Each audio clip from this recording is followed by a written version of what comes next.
Episode में आपने देखा होगा कि कैसे मैंने फ्रांसीसियों को भारत से खदेड़ दिया था। ये एपिसोड और भी इंटरेस्टिंग होने वाला है क्योंकि इसमें हम बंगाल पर अपना पूरा नियंत्रण करने का प्लान बना रहे हैं। फिलहाल हमें फर्रुखसियार साहब ने फरमान तो दे दिया है, मगर ये हमारे लिए काफी नहीं है क्योंकि हमें तो पूरा बंगाल चाहिए। तो आइए देखते हैं कि हम अपने इस शैतानी मंसूबों में कामयाब होते हैं कि नहीं। ब्रेन बोर्ड भाई के चैनल को सब्सक्राइब करते चलिए, वीडियोस को शेयर करते चलिए। अगर आपका साथ बना रहा तो हमारी ये सीरीज इसी तरह चलती रहेगी। चलिए शुरू करते हैं।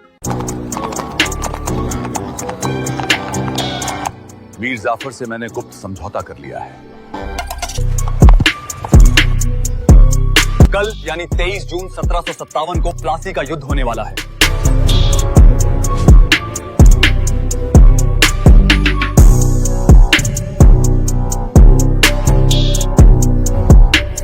अंग्रेजों को तो मैं बड़ी आसानी से हरा दूंगा।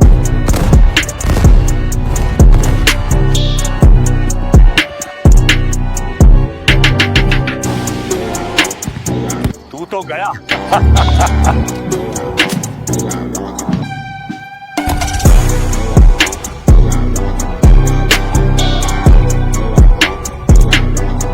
अठारहवीं सदी का भारत धीरे धीरे बदल रहा था। दिल्ली की गद्दी पर बैठा मुगल बादशाह अब भी शहंशाह कहलाता था, लेकिन उसकी सत्ता सिर्फ कागजों तक सिमट चुकी थी। दूर बंगाल में गंगा के किनारे एक ऐसा इलाका फल फूल रहा था जहां से पूरे हिंदुस्तान की अर्थव्यवस्था सांस लेती थी। बंगाल सिर्फ जमीन नहीं था, वो पैसा था, व्यापार था, कपड़ा था, नदियां थीं और खजाना था। यूरोप की नजर में बंगाल उस समय भारत का सबसे अमीर प्रांत था, और जहां दौलत होती है वहां साजिशें अपने आप जन्म लेती हैं। दोस्तों, मैं हूं मुर्शिद कुली खां। औरंगजेब की मृत्यु के बाद मुगल साम्राज्य की पकड़ बंगाल पर ढीली पड़ने लगी है। इसी कमजोरी का फायदा उठाकर बंगाल में मैंने नवाबी शासन मजबूत कर लिया है। मैंने बंगाल को सिर्फ नाम के लिए मुगल सूबा रहने दिया है, लेकिन असल सत्ता मैंने अपने हाथों में ले ली है। दोस्तों, पेपर में अक्सर पूछा जाता है कि बंगाल का पहला नवाब कौन था, या स्वतंत्र राज्य के रूप में बंगाल की स्थापना किसने की। तो अब से याद रखना, मैं हूं बंगाल का पहला नवाब, यानी मुर्शिद कुली खां। इस सख्त राजस्व व्यवस्था का सबसे बड़ा लाभ साहूकारों और बैंकरों को हुआ, जिनमें जगत सेठ का नाम सबसे प्रभावशाली था। धीरे धीरे राज्य और बैंकरों के बीच एक गहरी सांठगांठ बन गई। यहीं से कहानी में एक नई ताकत दाखिल होती है, ईस्ट इंडिया कंपनी। एक ऐसी कंपनी जो व्यापार के नाम पर भारत आई थी, लेकिन जिसका असली मकसद धीरे धीरे व्यापार से सत्ता की ओर बढ़ रहा था। 1717 में फर्रुखसियर के फरमान ने इसके इरादों को पंख दे दिए। कंपनी को दस्तक प्रणाली के तहत कर मुक्त व्यापार की अनुमति मिली। सालाना केवल 3000 रुपए का नाम मात्र शुल्क देना पड़ा और अपने सिक्के चलाने का अधिकार भी मिल गया। समस्या ये थी कि कंपनी खुद तो टैक्स नहीं देती थी, लेकिन भारतीय व्यापारियों से पूरा कर वसूलती थी। इससे बंगाल की अर्थव्यवस्था में असंतुलन पैदा हुआ और कंपनी के कर्मचारी खुले तौर पर भ्रष्टाचार और निजी व्यापार में लिप्त हो गए। शुरुआत में कंपनी ने तलवार नहीं उठाई, उसने कागज उठाए, फरमान, दस्तक और व्यापारिक छूटें प्राप्त की। मुगल बादशाहों से मिली इन सुविधाओं ने कंपनी को बंगाल की अर्थव्यवस्था में चुपचाप घुसने का रास्ता दे दिया। और जब पैसा आने लगा तो हथियार अपने आप आने लगे। अली वर्दी खान के शासनकाल तक स्थिति किसी तरह संतुलित रही। उन्होंने मराठों से लड़ते हुए बंगाल को सुरक्षित रखा और प्रशासन को नियंत्रित रखा। लेकिन 1756 मानी और निर्णायक थे। वे अंग्रेजों की बढ़ती दखल अंदाजी से नाखुश थे। जब अंग्रेजों ने फोर्ट विलियम को बिना अनुमति मजबूत करना शुरू किया और बंगाल के नियमों की अवहेलना की, तो सिराज ने कलकत्ता पर हमला कर दिया। फोर्ट विलियम पर कब्जा हुआ, अंग्रेज अधिकारी भाग खड़े हुए और वहीं से अंग्रेजों ने सिराज के खिलाफ साजिश रचनी शुरू कर दी। मद्रास से रॉबर्ट क्लाइव को बंगाल भेजा गया। क्लाइव ने युद्ध से पहले राजनीति को हथियार बनाया। उसने मीर जाफर, राय दुर्लभ और जगत सेठ जैसे प्रभावशाली लोगों से गुप्त समझौते किए। मीर जाफर को नवाब बनाने का वादा किया गया और बंगाल के खजाने की हिस्सेदारी का लालच दिया गया। अलीनगर की संधि के जरिए अंग्रेजों ने अपनी पुरानी सुविधाएं वापस पा ली, लेकिन ये केवल समय खरीदने की चाल थी। प्लासी का युद्ध, 23 जून 1757। दोस्तों, मैं हूं सिराजुद्दौला। कल यानी 23 जून 1757 को प्लासी का युद्ध होने वाला है। मुझे अपनी सेना पर पूरा यकीन है। अंग्रेजों को तो मैं बड़ी आसानी से हरा दूंगा, क्योंकि मेरे साथ मीर जाफर जैसे योद्धा भी हैं। प्लासी का युद्ध भारतीय इतिहास का वो क्षण था रावण को भागीरथी नदी के किनारे स्थित छोटे से गांव प्लासी में जो हुआ उसने आने वाले 200 वर्षों के औपनिवेशिक शासन की नींव रख दी। कागजों में ये एक युद्ध था, लेकिन वास्तविकता में ये सत्ता का सौदा था, एक ऐसा सौदा जिसमें बंगाल की तकदीर दांव पर लगी थी। उस समय बंगाल के नवाब सिराजुद्दौला थे, युवा, आत्मसम्मानी और अंग्रेजों की बढ़ती दखलंदाजी से नाराज। दूसरी ओर ईस्ट इंडिया कंपनी की ओर से मैदान में थे रॉबर्ट क्लाइव, एक कुशल सैनिक से ज्यादा एक चतुर रणनीतिकार। संख्याओं की बात करें तो तस्वीर साफ थी। नवाब के पास लगभग 50,000 सैनिक, जबकि अंग्रेजों के पास करीब 3,000। लेकिन इतिहास केवल संख्या से नहीं, नियत और निष्ठा से बनता है। क्लाइव ने युद्ध से पहले ही परिणाम तय करने की तैयारी कर ली थी। नवाब की सेना के भीतर असंतोष और महत्वाकांक्षा को हथियार बनाया गया। दोस्तों, कल के लिए सारी सेटिंग हो गई है। मीर जाफर से मैंने गुप्त समझौता कर लिया है। मैंने वायदा किया है कि सिराज को हटाकर तुम्हें नवाब बना देंगे, और मीर जाफर मान भी गया। इस साजिश में बंगाल का बैंकर जगत शामिल है। नवाब, तू तो गया। तू तो गया बेटे। 23 जून की सुबह बारिश के बाद धूप निकली। तोपें तैनात थीं, सेनाएं आमने सामने थीं, लेकिन नवाब की ओर से निर्णायक आक्रमण नहीं हुआ। मीर मदन और दीवान मोहन लाल ने ही साहस दिखाया। मीर मदन की वीरता के बावजूद विश्वासघात की दीवार बहुत ऊंची थी। थोड़ी देर में नवाब की सेना का मनोबल टूट गया और मैदान का रुख बदल गया। शाम होते होते परिणाम स्पष्ट था। सिराजुद्दौला पराजित हुए, भागने को मजबूर हुए और बाद में उनकी हत्या कर दी गई। मीर जाफर को नवाब घोषित कर दिया गया। तो दोस्तों, इस तरह प्लासी का युद्ध जीता नहीं गया बल्कि खरीदा गया। अगर मीर जाफर हमारे साथ न होता तो हम टिक ना पाते। इस एक दिन ने ईस्ट इंडिया कंपनी को बंगाल की राजनीति में राजा बनाने वाली शक्ति बना दिया और कंपनी के अधिकारियों के लिए लूट के दरवाजे खोल दिए। प्लासी का महत्व केवल सत्ता परिवर्तन तक सीमित नहीं था।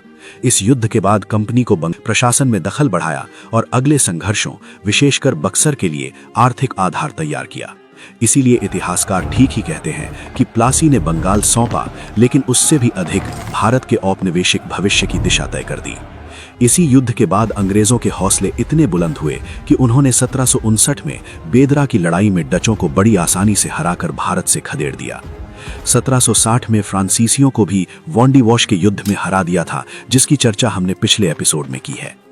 बक्सर का युद्ध 22 अक्टूबर 1764। अगर प्लासी विश्वासघात की जीत था तो बक्सर अंग्रेजी सत्ता की वैधानिक घोषणा थी।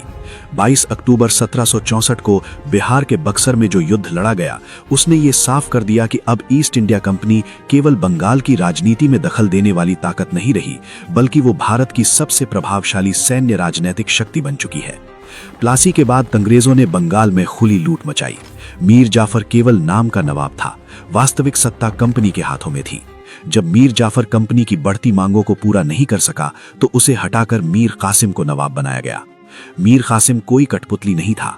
उसने शासन सुधारने की गंभीर कोशिश की, समान कर व्यवस्था लागू की और बंगाल की सेना को मॉडर्न बनाने का प्रयास किया।